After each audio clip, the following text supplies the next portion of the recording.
মুসলমানের সন্তানেরা যাদের ঈমান আছে তারা আজকে শপথ করি শেখ হাসিনার পতন না ঘটিয়ে বাকশালের পতন না ঘটিয়ে আমরা আন্দোলন সংগ্রাম থামাবো না। শেখ হাসিনা কাদেরকে রাজাকার বলেছেন আপনি চেয়ে দেখেন। আপনাকে এই রাজাকারের এই দৃষ্টতাপূর্ণ মন্তব্যের জন্য ছাত্র সমাজ ক্ষমা চাইতে বলেছে। মুক্তিযোদ্ধারা আমাদের পাশে দাঁড়িয়েছে।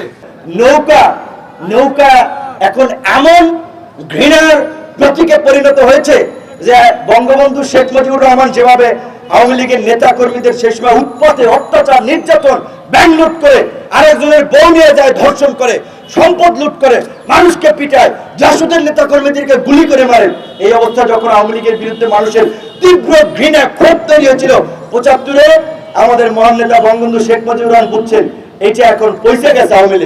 আওয়ামী লীগ বিলুপ্ত করে বাকশাল করেছিলেন।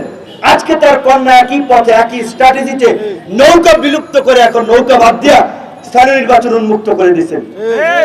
করছেন ভালো, আরেকটা ভালো কাজ করেন। দয়া করে ক্ষমতা আছেন, পার্লামেন্টে আছেন, এখনো এই বিল পাস করুন, স্থানীয় নির্বাচন উন্মুক্ত থাকবে।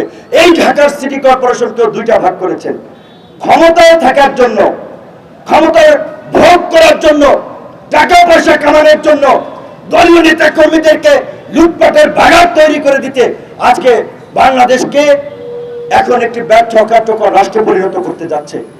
ব্যাংকিং ব্যবস্থা ফোকলা করে ফেলেছে, ব্যাংকে লোকজন টাকা রাখতেছে না। সেদিন আমাকে এক ভাই বলছে ইসলামী ব্যাংকের, আমার একটা ব্যাংকে অ্যাকাউন্ট আছে শুধু ইসলামী ব্যাংক, বেঁধে পৈশাচিক উল্লাস করছেন। যেমনি ভাবে প্রতিনিয়ত মুক্তিযুদ্ধের ইতিহাসকে বিকৃতি করছেন, জনগণের সামনে ভোট এবং নির্বাচন নিয়ে মশকরা করছেন।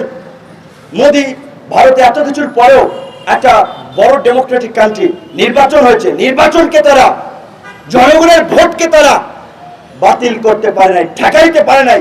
পাকিস্তানেও নির্বাচন ইমরান খানের নেতা কর্মীরা ভোটের মাধ্যমে জনরায় দেখিয়েছে।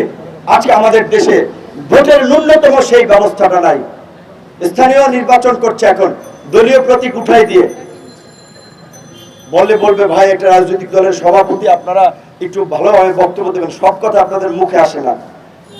ভাই মন যা চায় যে এই সমস্ত পাগলগুলোর গ্রামের ভাষায় কয়েক গালানি দিতে বেঁধে পৈশাচিক উল্লাস করছেন।